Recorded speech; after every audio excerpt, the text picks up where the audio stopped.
Welcome to my channel, Surprise Comics. This is Matt coming back finally with another haul. It's been a few weeks since I had a chance to get some books together and do a video. Last weekend I was at San Diego Comic Con, so that's what I'm going to be showing you today. It's my pickups from there.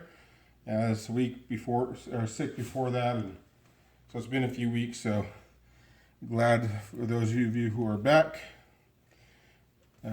watching my videos. I recently passed the 500 mark on subscribers, so really appreciate all my subscribers, everyone who leaves comments and stuff, and I'll try to keep it back to weekly or maybe even more often, because I have quite a huge stack of books right now I want to show you guys. I just never seem to have time to make a video. So up here we have this is the San Diego Comic Con exclusive Wonder Woman #1. This is a foil cover. It's a really nice looking cover. I don't know if this shot does it justice or not, but it is really nice looking. Biggest problem with this is it shows fingerprints big time. It's actually the guy working at the con who was handing out the books and stuff. He would put on gloves when he handled this to keep his fingerprints. This book, I actually have this one here, and I got another one signed that's getting graded right now. And unfortunately, when the guy signed it, it was Liam Sharp signed it. I have his fingerprint on the cover now. So hopefully that won't affect the grade too badly, but I'm a little worried about that. Also got the Superman #1 cover. Just Jim Lee, if you couldn't tell already. Just beautiful, beautiful covers. And finally, I have the Justice League #1. There also was a Batman #1. I got to the con on Friday around 1 o'clock, between 12 and 1. And by the time I got there, it was already sold out for the entire show. So I was unable to get the Batman one, and people were already selling it at the show for 40, 50 bucks. You know, they cost 10 bucks to start with. So the Wonder Woman sold out during the show as well. I'm not sure about the other two. There's these exclusives that you can get. They're called they're the preview exclusives, and those just never seem to there was one for all the Civil War books and a Deadpool book. I usually don't pick them up because they're, for an exclusive, they're pretty mass produced, and so they never really hold value. I did pick up this one because I like the photo cover from the Outcast, and went ahead and grabbed that one.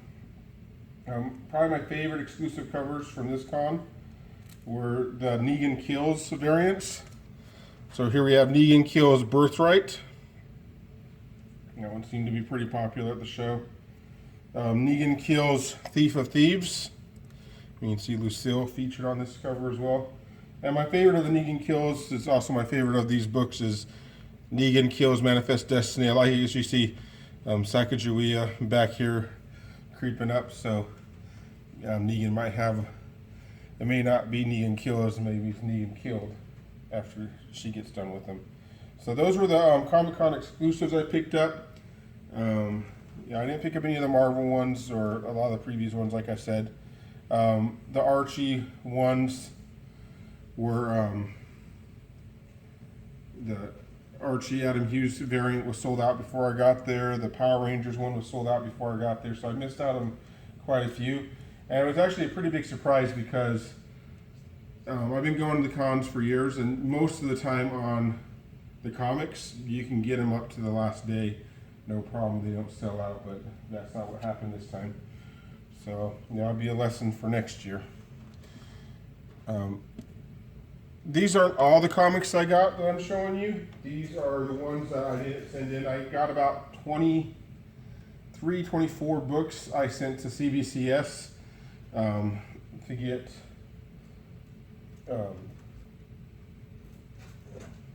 authenticated signatures on them. And so those ones will come back shortly. I put a rush on them. So the other ones I get, you'll get to see in a few weeks, hopefully. So up next, Aspen had a booth there, and so they had all their exclusives.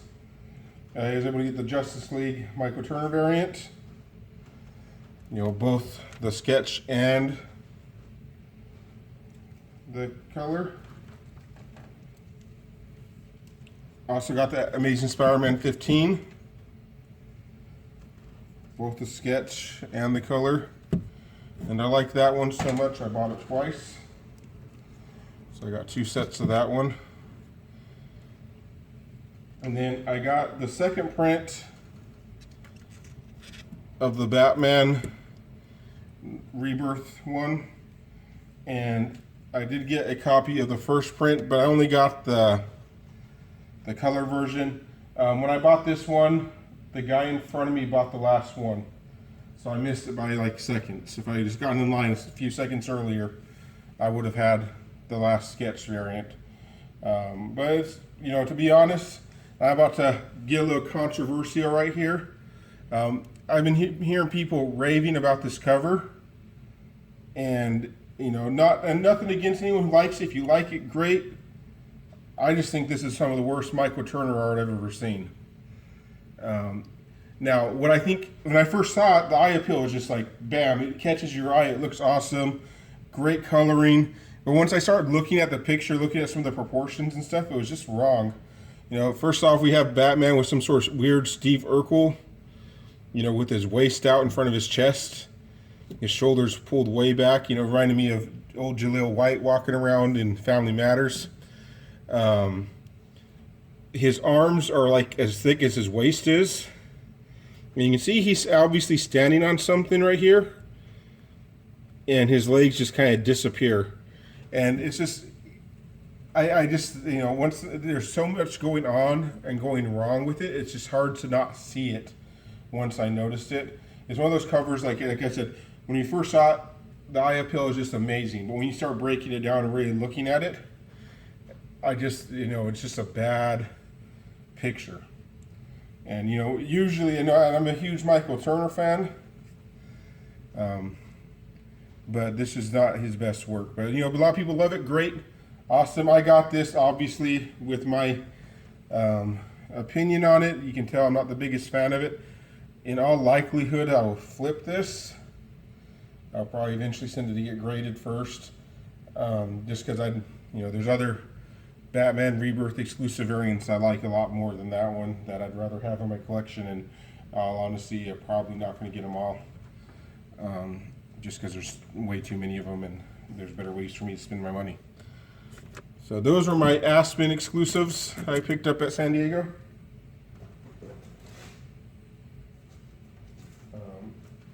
Then I really didn't buy that many other comics while I was there. And I wouldn't start showing to you, I'm talking about it. Yeah, San Diego Comic Con, there's lots of toys. There's, you know, everyone's selling pops like nuts, and, you know, and people are buying pops like nuts, so I can't blame them. This is Superman number 50. This is the 1/100 variant. This came out the same week as Batman v Superman, and so obviously I got to go with it. The connecting cover, slide that over for you. Batman number 50. I got these for $10 a piece. I remember when it first came out, these were like $40, $50 books. I'm not exactly sure how much they're even going for now, but I thought for $10, why not? I decided recently that I was going to start, you know, since Batman New 52 was kind of my first run, I started collecting of Batman, and I have the complete run of all the normal covers. I'm going to go back now, and I'm going to start picking up all the variants. And I'm going to stick to just the 101s, the 125s, and, you know, just the ones that were produced mass. Anything that's a store exclusive, you know, if I can pick it up cheap, I'll get it, but mostly store exclusives, convention exclusives, things like that, I'm not going to keep as part of my collection. But, you know, so if anyone's out there looking to trade, like see my books, so you have some of the Batman New 52 variants. You know, I got probably 10 or 12 of them already. Just picking them up here and there. But, you know, I'm going to start going through and piecing them book by book. And so in that spirit, in my next book I'm going to show you Batman number 14. This is a 125 variant. This is, you know, the second part of Death of the Family. I picked this up for $7. And that's like, this is exactly what I'm talking about. Like I saw, you know, a bunch of them, but I'm trying to pick them up on the cheap or in trades. Obviously I'm going to spend a little bit of scratch to get Batman number 1. Ethan Van Sciver, I think, was the cover artist on that one. My favorite booth at any comic con I go to out here, Jay's Company Comics. They always have awesome prices on variants, and so I just hit them up. This is their Amazing Las Vegas Comic Con exclusive. I picked these up when I was in Vegas. I got 2 copies of this, and then I get there and I see this is even cheaper at this con than it was in Vegas, so I picked up another copy because I like the cover so much. Harley's Little Black Book, number 3. Picked up another copy of that. That's that one was going for 40 to 50. I think it's down to like the $30 range now. But a super awesome cover. So I think it's a Linsner cover. I picked up 2 more copies of Harley Quinn number 26. And all these Harley books I'm showing you are $10 a piece. This is the first cameo appearance of Red Tool. This is the book to get if you're speculating on that character. And I've picked up, I think this is my 3rd and 4th copies of this book. So I'm keep on able to pull them. These again $10 a piece. So excited to have that. Harley Quinn number 29. This is the 125 variant. I went ahead and snatched that up too. And then these next 4, I got these from that same vendor. I went and I picked up one at the first booth I went to, and he had $10 on it, and actually it was the only one they had left. And I went to, he had 3 different booths, and then the other booth was selling them for $20, which is still a pretty good deal on this book. This is a Jim Lee 1 in 50 variant, but I just got one for 10. It's hard to pay 20 for it, so I went to his 3rd booth, and I picked up this for $10 at that booth, and then the next day he restocked and he had 2 more copies up in his booth, so I got 2 more. So I think that's 4 copies I picked up this con. I picked up 2 other ones at a different con from the same vendor. I don't know, there's always these stories you hear about, like the extra variants that they produce that don't get ordered because retailers don't order them. I don't know if this guy has a connection with Diamond and he's getting all these variants that way, or if he just has some other connections with people who order bulk but don't, and then he gets the variants from their bulk orders or something. But he always has all these really rare variants. He has, tons and tons of Wonder Woman 1 in 100 variants that he has at every con. And I bought them up. I have a good variety of those. So I didn't buy any more this time. But, Jay's Company Comics, keep an eye out for it. I don't know how far east he goes, but he's at most of the big cons on the West Coast. A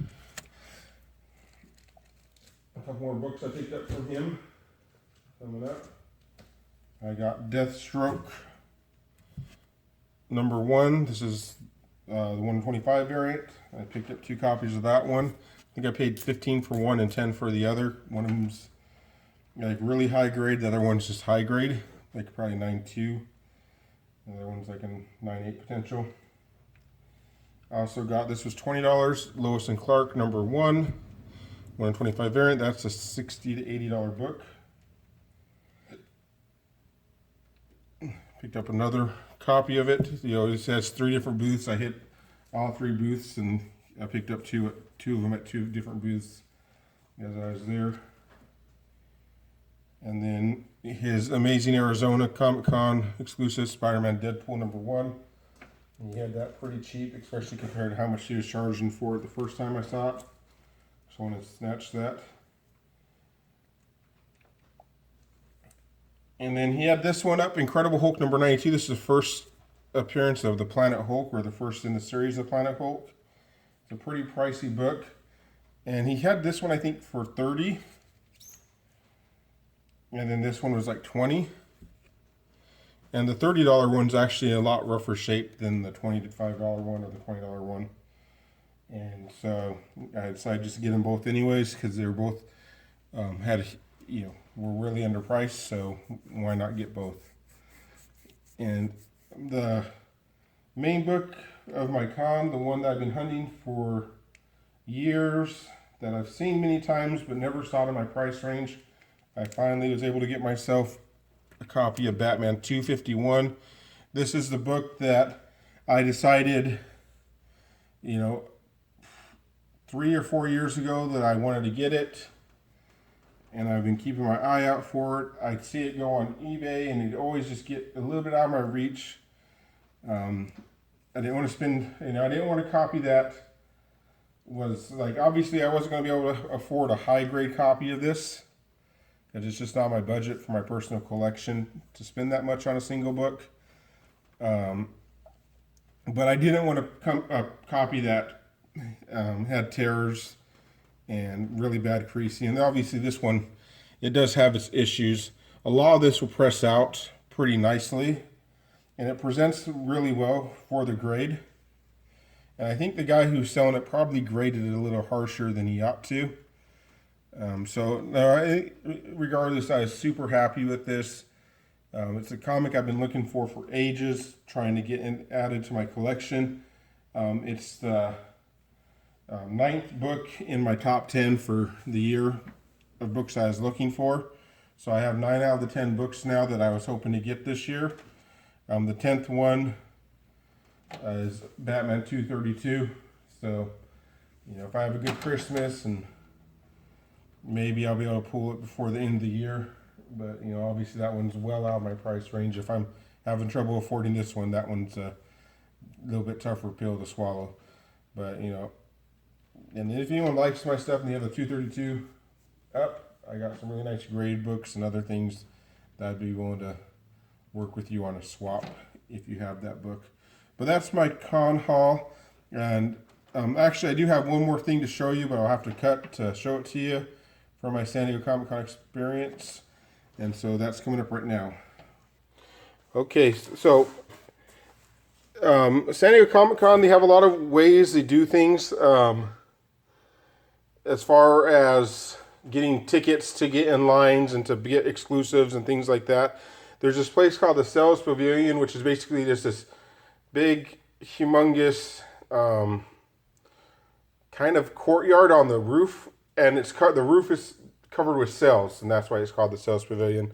Anyways, you go up there every morning, and there's just lines and lines and lines of things for you to get stand. It's basically so you can get a ticket, so you can stand in line later that day.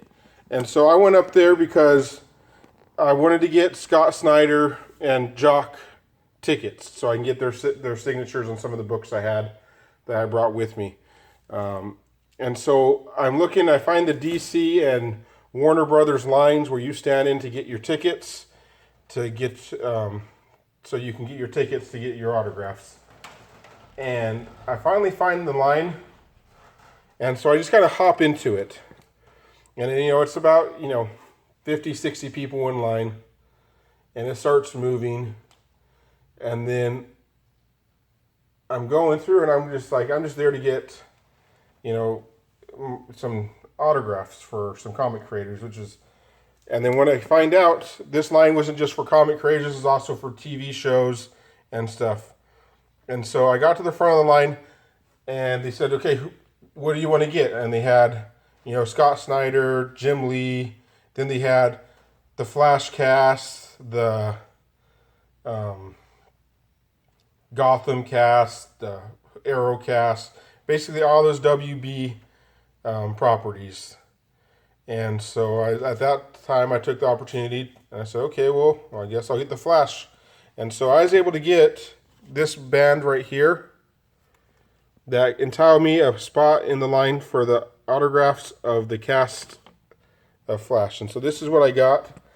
Unfortunately, I got excited. I went out and made sure I had a nice copy of a book to get signed by the cast of Flash. And then when I finally got in line, they said no personal items. You'll get the poster.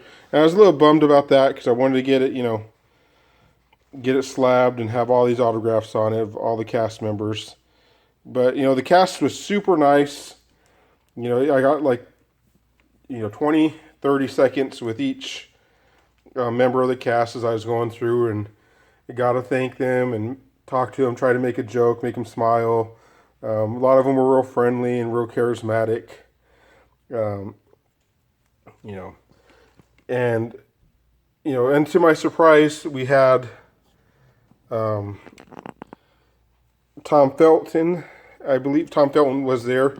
Which, if you don't know who Tom Felton is, he's a new cast member on Flash. He's also most famous for playing Draco Malfoy on the in the Harry Potter movie. So it's cool to get like a legitimate, I don't know if you call him an A-lister, but as for he's probably more famous than anyone else on the show. So to get his autograph and meet him and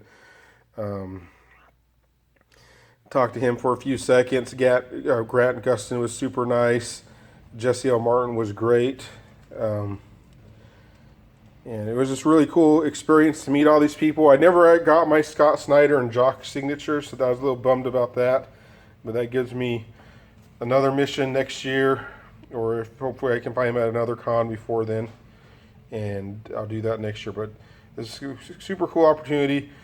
It turned out that when I got on that line and I was so short, I had actually cut probably over 1,000 people who were standing in line, and I didn't realize I was doing. I just thought I was getting some comic creators. There should have been 1,000 people sign up to get comic creator autographs at Comic Con, which is kind of the ironic part.